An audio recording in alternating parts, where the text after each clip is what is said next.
camiseta de banda, mano, de rock a gráfica da parada é outra história. Eu tenho uma paixão enorme por esse tipo gráfico. E aí eu comecei a consumir bandas, até que eu cheguei numa banda que se chama Bring Me The Horizon, e o Oliver Sykes, que é o vocalista da banda, ele tem uma marca chamada Drop Dead. Na época ele tinha uma linha de roupa que era muito foda. Era um gráfico de estampa que eu nunca tinha visto na vida. E lembrando que tem uma Drop Dead nacional. Essa Tem. Drop Dead é da gringa, é Europa. As duas são, só que a do Oliver é na Europa, né? Mas tem a Drop Dead de skate que é nacional. É, Tem. nacional. Mas a do Oliver, ela é europeia. Eu conheço essa marca. Inclusive, ele Muito mora aqui legal. no Brasil hoje, né? Atualmente tá morando no Brasil. mesmo? O Oliver. Ele casou com uma brasileira, mudou RG, tá? É CPF nacional agora. Será que ele fala português pra mim aqui? Eu acho que ele Será, hein? fala. Seria Eu acho seria que uma ele boa. fala. Pô. Senão eu vou voltar pra escola de inglês.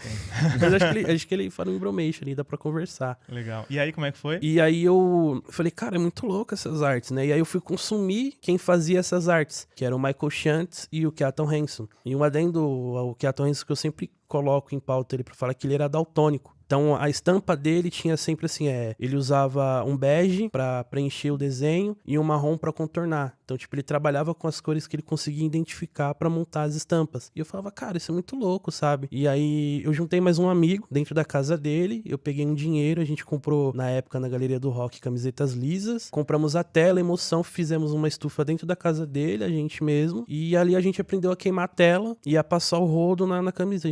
Foi tudo ali, tudo a gente fazendo a handmade mesmo. E a marca no começo se chamava Overone, e a gente fazia por vontade, assim, sabe? Tipo, a gente fazia e vendia 40, 50 reais para as pessoas que a gente conhecia, para amigos. E isso depois veio se tornar uma outra marca, que se chamava, na época, Infected Monster, que tinha essa mesma vertente da Drop Dead, que ela colocar estampas grotescas, com monstros bem diferentes. E foi aí que eu comecei a ganhar meu primeiro dinheiro, mas a marca não deu certo e tal, e aí eu fui para um outro mundo, conheci outras pessoas, e aí eu comecei a viver de camisetaria. Você conhece a camisetaria? Uhum. Eu fazia estampas, upava pra quem não conhece, a camisetaria era um site que você ilustrador, upava essas estampas na camisetaria, e se a sua estampa fosse sorteada, você ganhava 400 reais, eles pagavam 400 reais, se não me engano, na época, e a sua estampa ia pra venda. Então, tipo, eu comecei a viver disso. Então, eu fazia ilustrações pra camisetas. Que legal. Foi ali onde eu comecei a me formar. Modo raiz total. Raiz total. Tipo, eu falei assim, pô, eu vou viver de ilustração de camiseta. E eu fui vivendo até onde deu de ilustração de camiseta. Até que surgiu uma oportunidade, que eu conheci o Mário, da Dermatropol, que ele conheceu o meu trabalho. Ele falou, cara, seu trabalho, seus desenhos é muito louco e eu quero nas estampas pra um desfile que eu vou fazer. E eu fiz. Ele pegou uns desenhos meus que eu já tinha, não precisei fazer nada novo. E ele colocou, e aí foi a primeira vez que eu entrei num desfile. Entrei no backstage de um desfile, eu vi o desfile como é que era. Putz, me apaixonei por aquilo. Com as tuas estampas lá no desfile. Com as minhas estampas no desfile. Eu falei, cara, isso que eu, tipo... E saí em matéria, assim, sabe? A primeira vez que eu vi, tipo... Nossa, uma estampa minha numa matéria, tem meu nome, tipo, as estampas de Sankeone, sabe? Acho que isso foi uma parada muito revigorante, assim, pra mim. E Sankeone, qual que é seu nome? Cara, meu nome verdadeiro é Rodossan. Rodossan do quê? Rodossan Klein. Aí vem o da Silva, né? Que todo mundo tem que ter no Brasil, da Silva. Que aí, quem mais tem Silva aí? E Tem Silva? Se tem Silva, comenta aqui embaixo.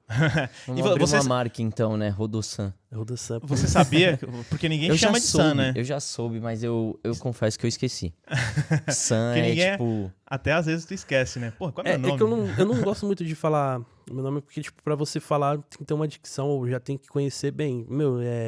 Em hospital eu passo vergonha. Sabe a origem? Meu pai se chama Ronaldo, ele tirou o Nau, colocou o Rodô e acrescentou o San do lado. E aí o San não sei porquê, mas ele disse que é essa a linha. Criatividade sempre presente, desde Sempre sempre. presente. Olha só, que interessante. Meu pai já desenhava, meu irmão é tatuador, ele desenha também, então a família inteira já vem de um processo artístico, né? Capricha na hora que tiver filhos colocar uns nomes criativos também, hein? Legal. E aí como que foi a entrada nesse universo de desfile? Como que tu passou a ter os desfiles da tua própria marca, que é o que tu faz hoje, né? Demorou muito, foi uma transição muito demorada assim na minha vida. Eu tive um processo bem longo pra descobrir o que eu realmente queria. O meu desfile foi esse ano, em fevereiro, meu primeiro desfile autoral, onde eu usei peças de upcycling. Veio através de uma necessidade, né? Como eu falei em outros lugares, em outras vezes, de realizar um projeto autoral tendo um custo pouco. Então eu comecei a desenvolver peças através do upcycling. Foi uma transição muito foda, que eu tive que acordar cedo, garimpar, que era um mundo que eu não tinha entrado. Legal. Legal. Depois vamos se aprofundar um pouco mais nesse tema, que é um tema que tá bem alto, né? O Tá. upcycling, a galera consumindo muita moda brechó, né? Tá, demais. E, Rodolfo, você, como que foi começar a empreender nesse universo? Passar de um simples consumidor da moda street pra começar a empreender? Pô, vamos lá. É uma história muito louca, falar a real. Até forte, assim, colocar tudo isso pra fora, né? Mas na minha adolescência, isso foi tomando conta dentro de mim. E assim, minha vontade mesmo, por conta do meu pai e tal, aquela coisa mais familiar, era seguir na arquitetura. E aí, em determinado momento, eu peguei e falei, me imaginei, né, fazendo pro resto da vida, eu falei, pô, não é isso, cara. E aí começou a despertar um desejo muito grande de ter uma marca, de criar alguma coisa e tal. E nesse meio tempo, enquanto isso, eu parei de estudar, larguei a escola, assim, o ensino médio com uns 16, 17 anos, por conta de uma depressão que eu comecei a entrar e não entendi o que estava acontecendo comigo. Meus pais também não entendiam muito bem. Tipo, e aí, você não vai pra escola hoje? Aí eu falava, eu não consigo ir pra escola. E assim, eles sempre foram bem rígidos nesse sentido, né? Tipo, não, meu, você tem que estudar, tava doente, vai pra escola. E só que aí começou a rolar isso, assim, de forma intensa, assim, que eu realmente não conseguia sair do meu quarto. E isso foi passando por psiquiatra, esse tipo de coisa, né? Tentando entender o que acontecia. Meus pais faziam muito uma conexão com as drogas, assim, tipo, é porque ele tá fumando maconha. E não era bem isso, né? Era bem mais profundo. Nesse meio tempo que aconteceu tudo isso, eu tive alguns trabalhos informais e tudo mais. Nada de carteira assinada, assim. E aí, durante essa depressão, assim, esse estado depressivo, eu tive meio que um gatilho, assim, como se fosse uma intuição mesmo. Pô, a marca é uma pílula. Do nada, assim, tipo, simplesmente eu tive essa resposta. Naquele momento eu não entendi muito, porque eu não fiz essa conexão de, tipo, depressão, remédio, pílula. Foi muito natural, assim, e eu só tinha essa certeza e essa convicção muito dentro de mim que a marca era uma pílula. E aí comecei esse sonho, comecei essa busca. Um pouco antes disso, eu colava muito no rolê de música eletrônica também. Inclusive, acabou com alguns anos meus de vida.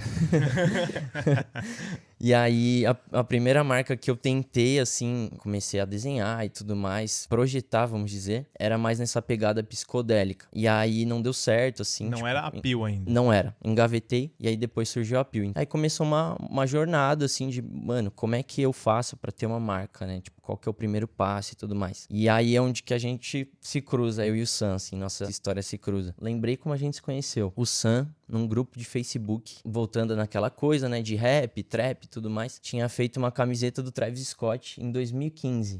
Foi uma releitura. Na real, não foi nem do... foi verdade. Foi o loginho do Travis Rodeo, Scott. né? Isso. Do álbum Rodeo. E eu pirei, assim, tipo, quase ninguém conhecia o Travis Scott nessa época. Eu falei, o cara tá fazendo uma camiseta do Travis Scott, mano, tipo, comercializando. Visionário, né? Visionário.